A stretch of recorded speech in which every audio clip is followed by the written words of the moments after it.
Hello दोस्तों, मैं हूं फैज और आप देख रहे हैं द इंडियन आई। दोस्तों, कभी ना कभी तो आपने भी ट्रेन में सफर जरूर किया होगा। हम ट्रेन में आसानी से देश के एक कोने से दूसरे कोने तक बिना रुके पहुंच सकते हैं। कन्याकुमारी से नॉर्थ ईस्ट तक और गुजरात से केरल तक रेलगाड़ी दौड़ रही है। हर दिन करीब 2.5 करोड़ से अधिक लोग ट्रेन में सफर करते हैं। लेकिन क्या आपने कभी सोचा है कि ट्रेन अंग्रेजों ने भारत में आखिर बनाई क्यों थी? क्या इसमें अंग्रेजों का कोई फायदा था? किस वजह से उन्होंने ट्रेन बनाई थी? आज की इस वीडियो में हम इसी टॉपिक पर बात करने वाले हैं, तो वीडियो को एंड तक जरूर देखना। आखिर क्या था ट्रेन को बनाने के पीछे का राज? आज भारत में करीब 68,000 किलोमीटर से भी ज्यादा लंबा रेलवे का विस्तार है। और बात सिर्फ इसकी लंबाई की ही नहीं है, हमारे यहाँ हर तरह की ट्रेन दौड़ती है। सुबह सुबह की भागदौड़ में चलने वाली लोकल ट्रेनें जो ऑफिस जाने वालों के लिए अब लाइफलाइन बन चुकी है। फिर है मेल और एक्सप्रेस ट्रेनें जो एक शहर को दूसरे शहर से जोड़ती है। और तेज रफ्तार की बात करें तो यहाँ राजधानी, शताब्दी, वंदे भारत जैसी ट्रेनें भी हैं। छोटे कस्बों और गांवों को जोड़ने वाली पैसेंजर ट्रेनें भी हर दिन सैकड़ों रास्ते तय करती हैं। रेल सिर्फ सफर का जरिया नहीं है, ये देश की कमाई भी है, लाखों लोगों की रोजी रोटी भी है और व्यापार की लाइफलाइन है। लेकिन सोचिए, आज जो रेल हमें जोड़ती है उसकी शुरुआत आखिर क्यों और कैसे हुई थी? 18वीं सदी की शुरुआत में जब ब्रिटिश ईस्ट इंडिया कंपनी एक व्यापारिक संगठन से एक उपनिवेशवादी सत्ता में बदल रही थी, तब वह भारत के बड़े हिस्सों पर राजनीतिक और सैन्य नियंत्रण स्थापित कर रही थी। भारत में पुर्तगाली, डच्चे और फ्रेंच जैसी यूरोपीय ताकतें भी मौजूद थी। सबकी नज़र भारत के व्यापार और संसाधनों पर थी। लेकिन अंग्रेज धीरे धीरे इन सभी को राजनीतिक और सैन्य रूप से पराजित कर भारत के उपनिवेशीकरण में अकेले सफल रहे। पलासी 1757 और बक्सर 1764 की लड़ाइयों के बाद उन्होंने बंगाल और आसपास के क्षेत्रों पर नियंत्रण जमाया और उसके बाद फ्रांसीसी प्रभाव को 18वीं सदी के अंत तक कमजोर कर दिया। पुर्तगालियों को गोवा तक सीमित कर दिया गया और डच जो दक्षिण भारत और बंगाल में सक्रिय थे, उन्हें भी 1760 के बाद बाहर कर दिया गया। अब मैदान लगभग पूरी तरह अंग्रेजों के कब्जे में था।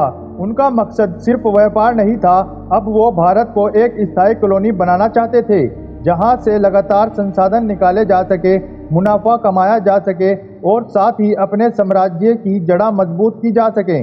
भारत के हर कोने में कच्चे माल और संसाधनों की भरमार थी, कपास, कोयला, मसाले, चाय, लकड़ी, सब कुछ। लेकिन ये चीजें देश के अंदरूनी हिस्से में फैली थी। दूसरी तरफ जिन बंदरगाहों से ये सारा माल ब्रिटेन भेजा जाता था, वो समुद्र किनारे थे, जैसे मुंबई, मद्रास और कोलकाता। अंग्रेजों को समझ आ गया, अगर भारत से भरपूर माल और मुनाफा निकालना है तो माल लाने ले जाने का कोई सस्ता और तेज रास्ता ढूंढना होगा। और यहीं से आया रेलवे का आइडिया। अब चलिए समझते हैं वो असली कारण जिसकी वजह से अंग्रेजों ने भारत में रेलवे शुरू की।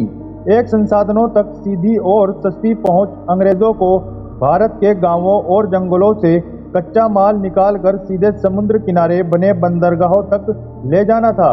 उस जमाने में रोडवेज का कोई ढंग का सिस्टम नहीं था। सामान एक जगह से दूसरी जगह पहुंचाना धीमी और झंझट भरा काम था। रेलवे उनके लिए एक तेज, भरोसेमंद और सस्ती डिलीवरी लाइन बन चुकी थी, जहां से माल बंदरगाहों तक पहुंचना आसान बन गया।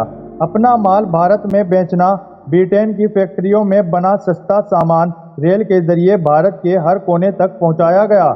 इससे अंग्रेजों को बड़ा बाजार मिला और हमारे स्थानीय कारीगर और उद्योग व्यापार धीरे धीरे खत्म होने लगे। 1857 की क्रांति ने अंग्रेजों को डरा दिया था। उन्हें समझ आ गया कि अगर भारत पर राज करना है तो फौज को कहीं भी और कभी भी भेजने की सुविधा चाहिए। रेलवे ने उन्हें यह ताकत दे दी। विद्रोह दबाने का सबसे तेज जरिया, सारा फायदा उनका और खर्च हमारा। रेल लाइन बिछाने में जो पैसा लगा वो ब्रिटेन की प्राइवेट कंपनी ने लगाया था, लेकिन उन्होंने पहले से ही कह दिया था अगर नुकसान हुआ तो उसकी भरपाई भारत की सरकार देगी, यानी हमारे टैक्स से काटी जाएगी। जो रिस्क था वो हमारा और जो मुनाफा था वो उनका। रेलवे से जो भी कमाई हुई वो सीधी चली गई ब्रिटिश कंपनी और सरकार की जेब में। धीरे धीरे रेलवे पूरे देश में फैलता गया। मुंबई, कलकत्ता, मद्रास, पंजाब, बिहार, असम, हर जगह। लेकिन मकसद एक ही था, भारत से जितना हो सके उतना मुनाफा निकालो। अगर आप गौर से देखो तो रेलवे बिछाने के सारे कारण सीधे अंग्रेजों के फायदे से जुड़े हैं। वो भारत को जोड़ नहीं रहे थे, वो भारत में सिर्फ खुद को जोड़ रहे थे। मुनाफे के लिए भारत को आज़ादी मिली और अंग्रेज चले गए, लेकिन रेलवे रह गई। ब्रिटिश ने अपने लालच के लिए रेलवे बनाई थी। अब यही रेलवे भारत की रफ्तार बन गई है। यह गांव को शहरों से और शहरों को तरक्की से जोड़ रही है। आपका क्या कहना है इस बारे में? अपनी राय हमें कमेंट बॉक्स में जरूर बताना, और वीडियो अच्छी लगे तो वीडियो को लाइक और अपने दोस्तों में शेयर जरूर कर देना। और अगर आप इस चैनल पर नए हैं तो अपने इस चैनल द इंडियन आइज को सब्सक्राइब करके बेल आइकॉन जरूर दबा देना।